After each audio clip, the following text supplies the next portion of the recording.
Do you ever feel that the story of your life is not quite right? It's not a big feeling. It is a small, quiet feeling. A feeling that something is missing. It is like you live in a nice house, but you feel something is wrong with it. I want to tell you a story about that feeling. It is a story about a life that looked perfect, but it was built on a big secret. A secret that could break everything. Hello and welcome. I am happy you are here with me. Thank you for your time. I want you to feel like you are with a good friend. If you like stories about life and family, please join us. Please click the like button, share this story, and subscribe to our channel. Your help lets us share more stories like this one. I also have a small question. Where are you from? If you want, please leave a comment with your city or country. It is nice to know we are all listening to one story together, all around the world. Now please find a quiet place. Relax, take a deep breath. Let's begin. Section 1, The Lie. For 23 years, I believed a story. I was Amelia Sterling, the orphan. This story was told to me many times. It felt real. The story was always the same. When I was a baby, my parents were in a car. It was late at night. There was a storm. Their car crashed. They died. The story said there was no other family, no grandparents, no aunts, no uncles. I was all alone. Then Mrs. Eleanor Sterling came. The story said she was a kind, rich woman. She heard about a baby with no family. She opened her heart and her big house to me. She adopted me. I was told she wanted a child very much, so I became her daughter. I believed this story for 23 years. I was the lucky orphan. I was saved by a good woman. But a life based on a lie is not strong. The Sterling house was very big. It had more than 20 rooms and beautiful gardens. Many people worked there, but it did not feel like a home. It was beautiful and cold. A house needs to be warm. It was a house, not a home. I felt this most at parties. Eleanor would put her hand on my shoulder. She would say, "This is my daughter, Amelia." The words, "my daughter," felt strange. They felt like words in a play. The part did not feel right. And then there were the cards. This was the strangest thing. Every year on my birthday, a white envelope came in the mail. It was for me.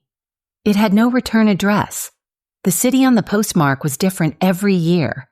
Inside, there was always a new $20 bill. There was also a simple birthday card. The card was never signed. I never got to keep them.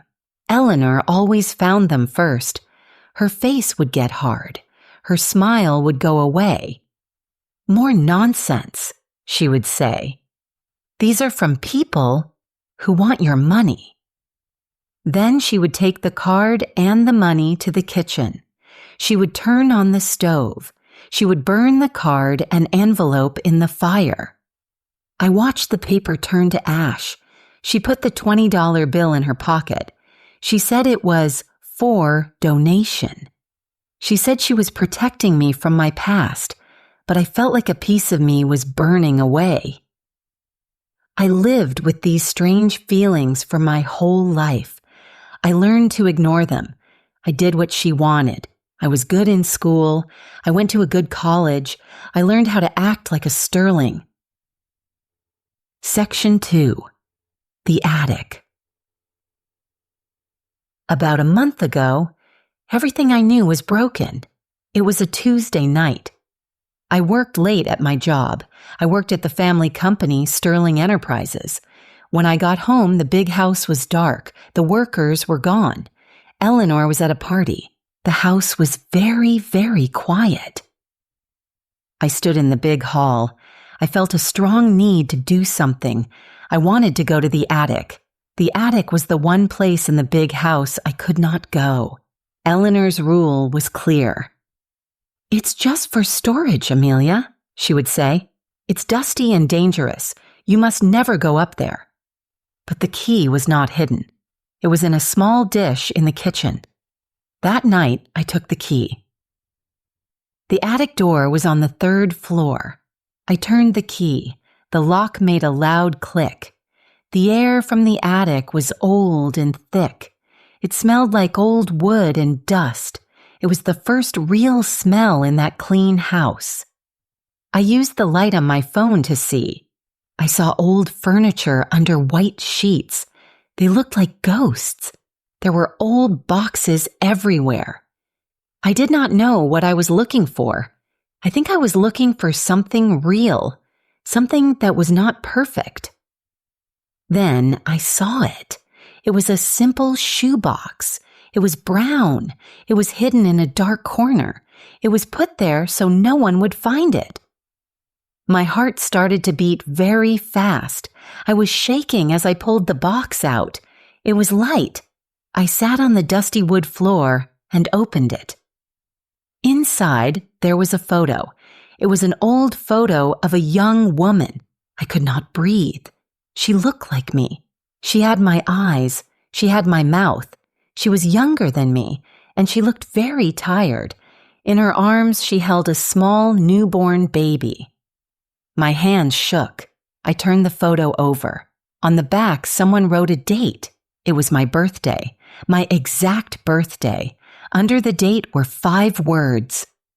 "I will love you forever." And under the words, there was a name, Anna. In that moment, the story of my life fell apart. The car crash, the orphan, the kind rich woman, it was all a lie.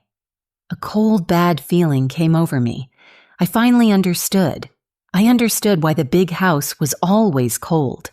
I understood why Eleanor's words, "My daughter always felt wrong." And I knew who sent the birthday cards with $20 from a new town every single year. I was not an orphan. My mother was alive. I was not saved. I was sold. Section 3. Anna's story. To understand that moment, we have to go back in time. We have to go back 23 years to the life of my real mother, Anna Reed. Anna was only 22 years old when I was born. She was married to my father, David. They were young and had many dreams. They did not have much money.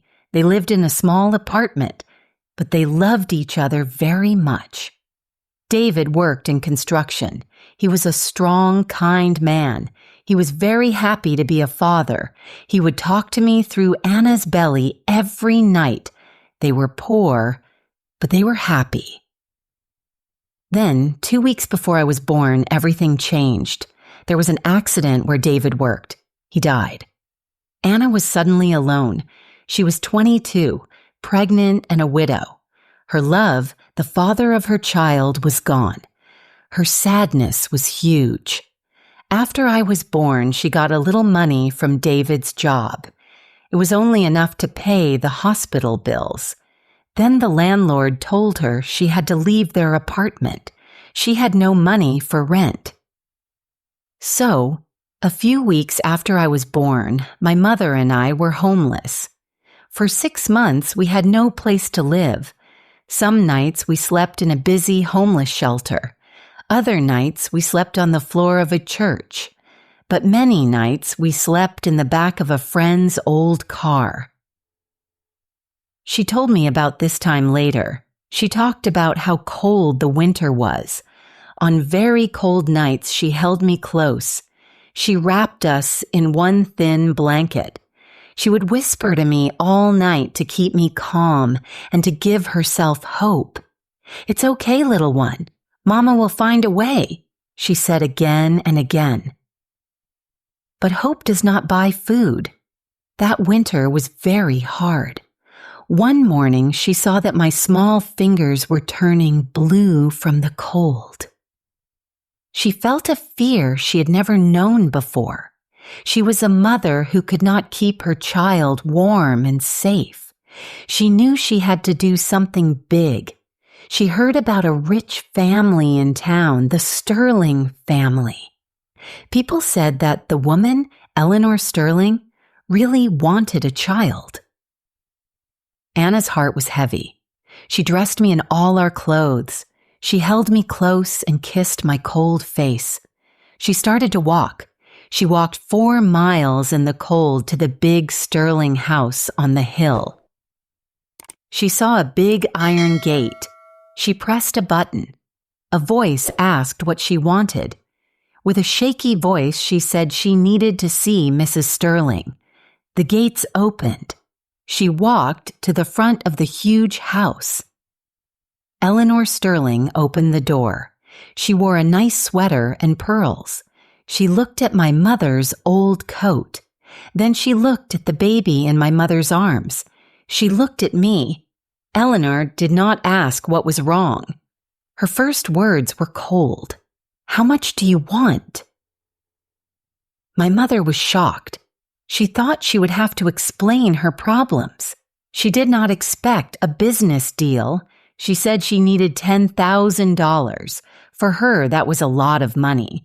It was enough for a small apartment, a car, and food for me for a year.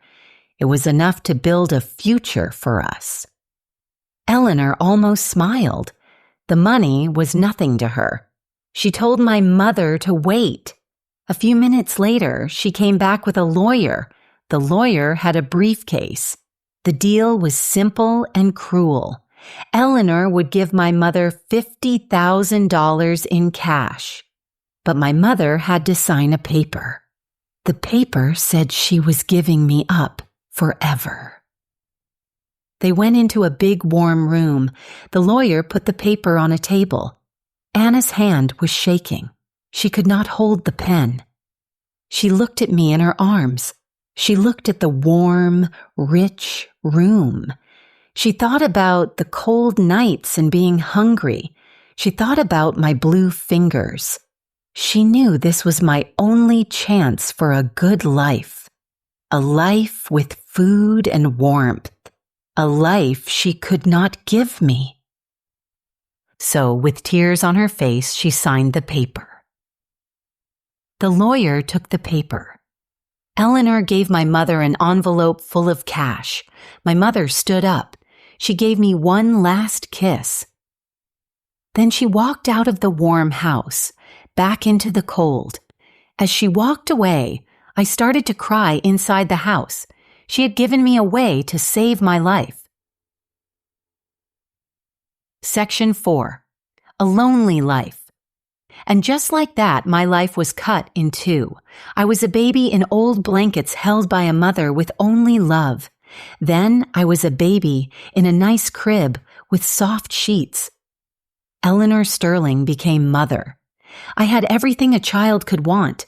I had a pony, nice clothes, and lessons for piano and French. I had a rich life. But it was a very lonely life. Love in the Sterling house was not free. It was like a deal. If I did well in school, Eleanor would give me a cold smile. It was a smile that said, "Good job," not "I love you." If I did poorly, she would give me a long talk. The talk was always about the Sterling family name and what people expected of me. I was not her daughter. I was her project. I was something she bought. I had to call her mother. But the word felt strange in my mouth. It was just a name, not a feeling. Deep inside, I felt like an object, a nice object that was taken care of but not loved. And every year, the birthday cards came. They were a sign of a life I did not know. The white envelope came from a different town. Inside was a $20 bill and an unsigned card. Every year, Eleanor would find it first. Her face would get angry. "Pests," she would say. "People from your past who want money." Then she would go to the kitchen and burn it. I would watch the only real connection to my past turn into smoke. The years went by. I learned to speak French. I learned to play the piano. I learned to be the perfect daughter for a woman who was not my mother. I played my part so well that I almost believed it. But at night, in my big, lonely room, I would have dreams I could not remember. The dreams left me with a feeling. I could hear a soft song. I could feel a heart beating next to me. It was a memory my body kept, even when my mind was told to forget. It was the sound of a love I was told I never had. Section 5, The Search. Now let's go back to that night 1 month ago. I am 23 years old. That night I drove home late. The big house was quiet. I felt I had to go to the attic. Stella always said, "Do not go in the attic." But I was tired of locked doors. That night I took the key. I went upstairs and unlocked the door. The air was thick and old. I walked through the dark attic with my phone's light. Then my light saw the shoebox. It was hidden with purpose. I climbed over furniture to get it. I sat on the floor and opened the box. First, I found the photo. The woman who looked like me, my mother, holding the baby who was me.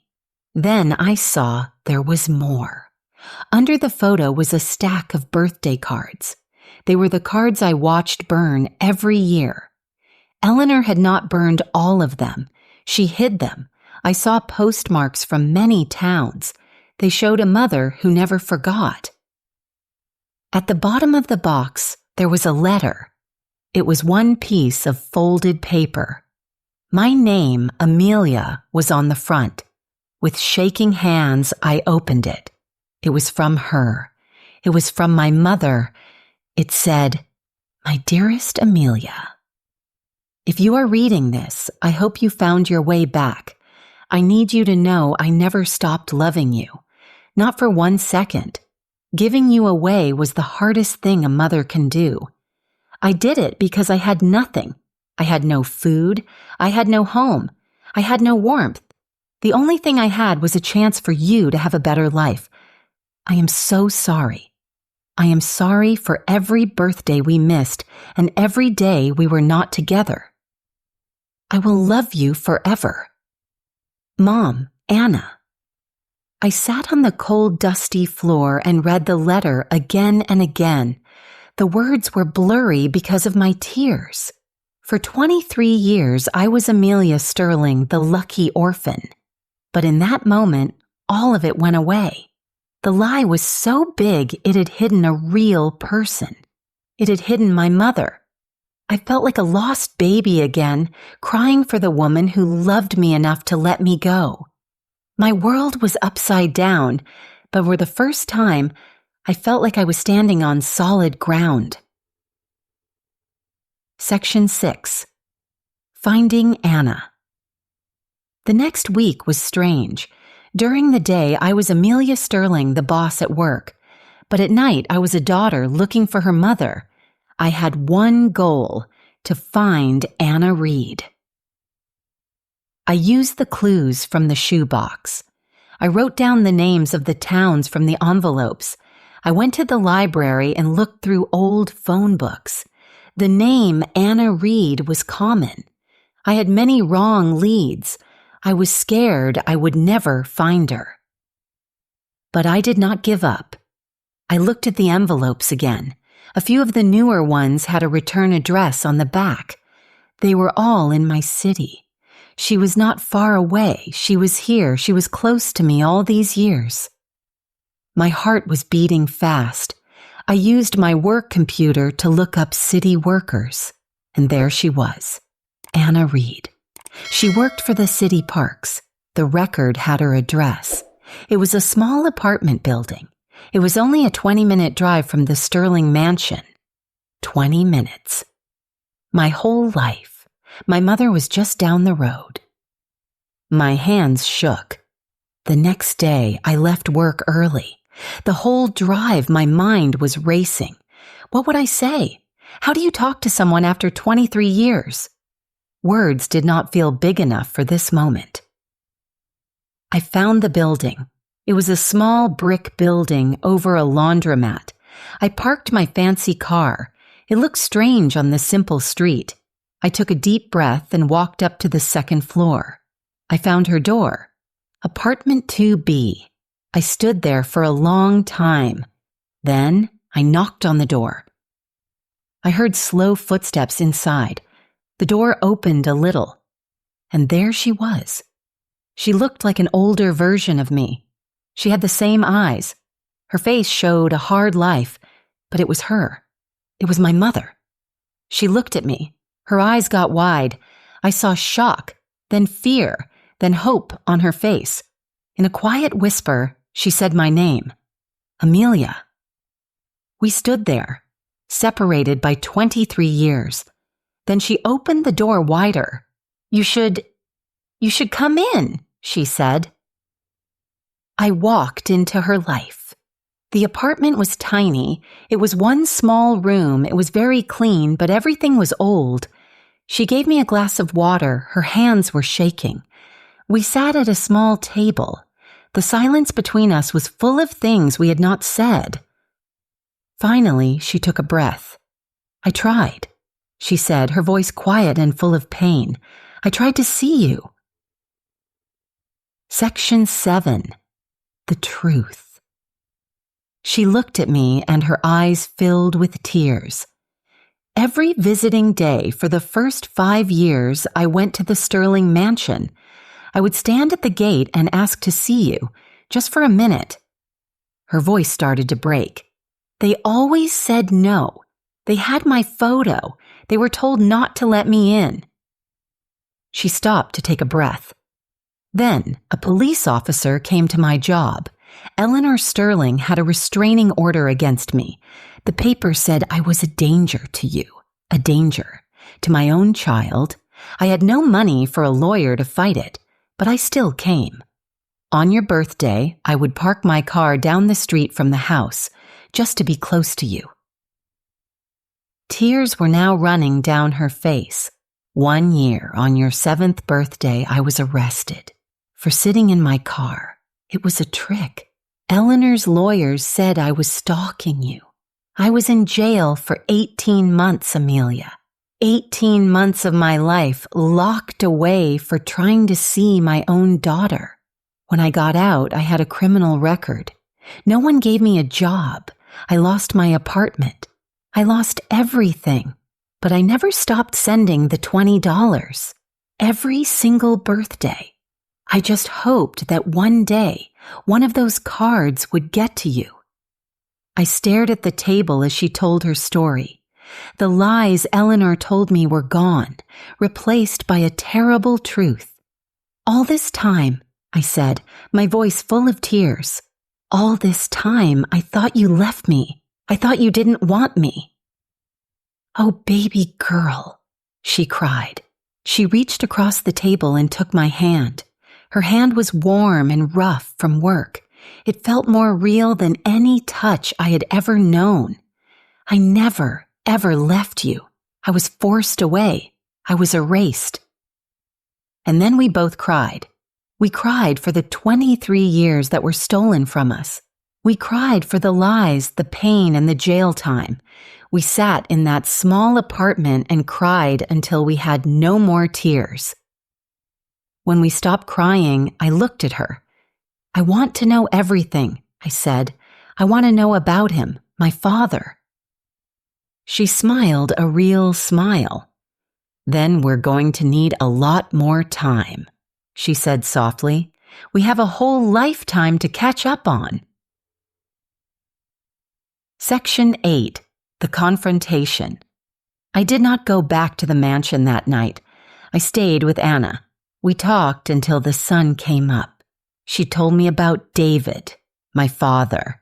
She told me about his laugh and his kindness. She told me stories about when I was a baby. The empty places inside me started to fill up. At 6 a.m, I drove back to the Sterling mansion. The house looked different. It was not my home. It was just a house. Eleanor was in the breakfast room. "Good morning, darling," she said without looking up from her newspaper. "The meeting is at 10. Don't be late." I did not say good morning. I walked to the table. I put two things in front of her. The first was the photo of Anna holding me. The second was the restraining order. "Tell me about Anna Reed," I said. My voice was quiet, but it was strong. She put the newspaper down. She looked at the photo in the paper. For the first time, I saw Eleanor with no words to say. Her mask of control was gone. "You bought me," I said. "You paid $50,000 for a baby, and when my mother tried to see me, you ruined her life to protect your deal." She put her teacup down. "I gave you everything," she said in a cold whisper. "You gave me a cage," I said, my voice getting louder. "A beautiful, expensive cage." Her eyes got angry. "Be very careful, Amelia," she said. "Remember who pays you. Remember who controls your money. With one phone call, you will have nothing." I laughed. It was not a happy sound. It was the sound of freedom. "Go ahead," I said. "Do it. Cut it all off. It doesn't matter anymore." I took a piece of paper from my bag. It was my letter of resignation. "I have a new job. I'm working at a nonprofit that helps homeless families. The pay is bad, and I have never felt richer in my life." I put the letter on her plate. "This starts now." She stared at the letter. I had signed it, Amelia Reed. Her face looked sad and old. "You would throw all of this away?" she asked. "For her?" "No," I said, standing up. "I'm not throwing anything away."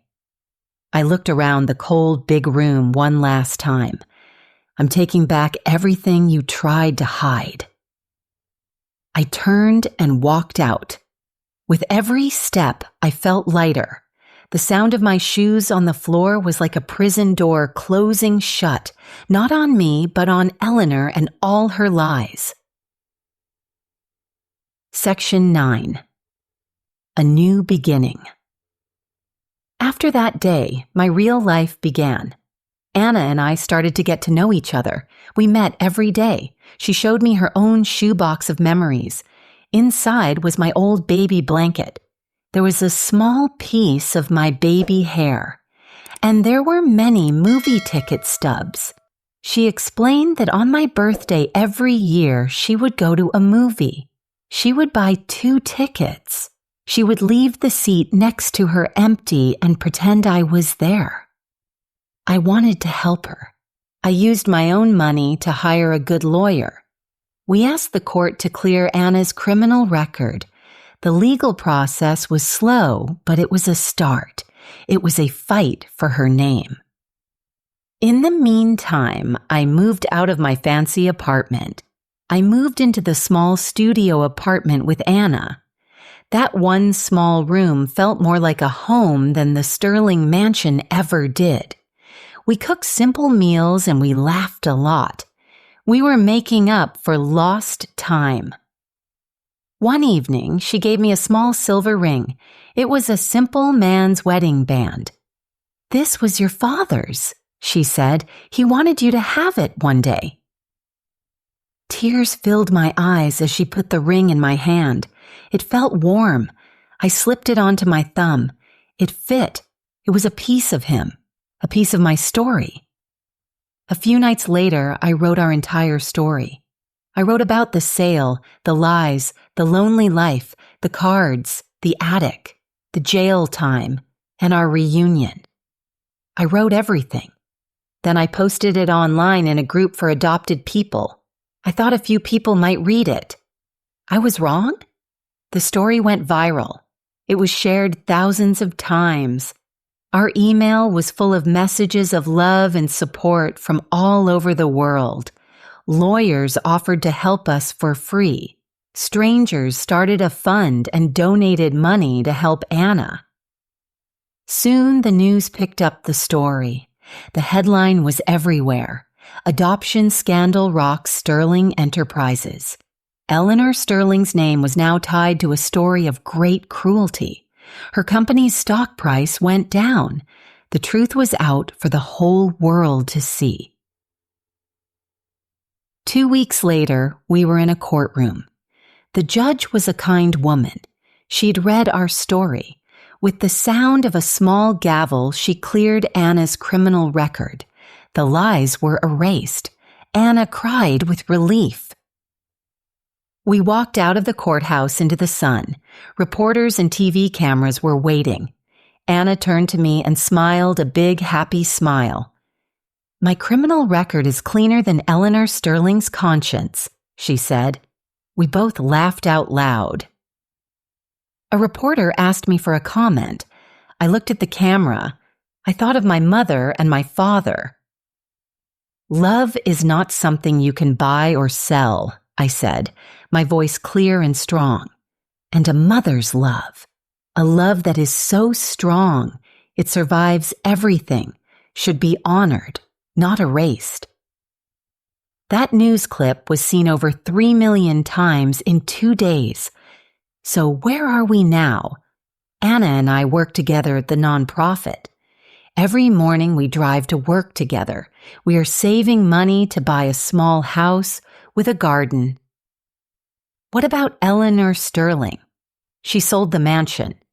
She is facing many lawsuits and an investigation.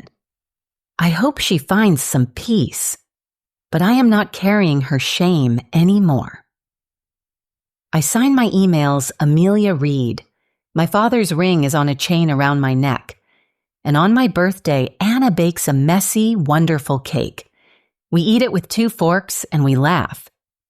I learned many things. The most important thing is this: I was never an orphan. I was never unwanted. I was loved. I was loved so much that the love broke through 23 years of lies. Love found a way. It found me. And this time, I will keep it. Outro. Thank you for listening to this story with me. I hope you found some strength in it. I would love to hear what you think. If this story touched you, please share in the comments below. Your voice is important to our community. And if you want to hear more stories like this one, please like this video, share it, and subscribe to the channel. Thank you again for being here. I wish you a peaceful night. Good night.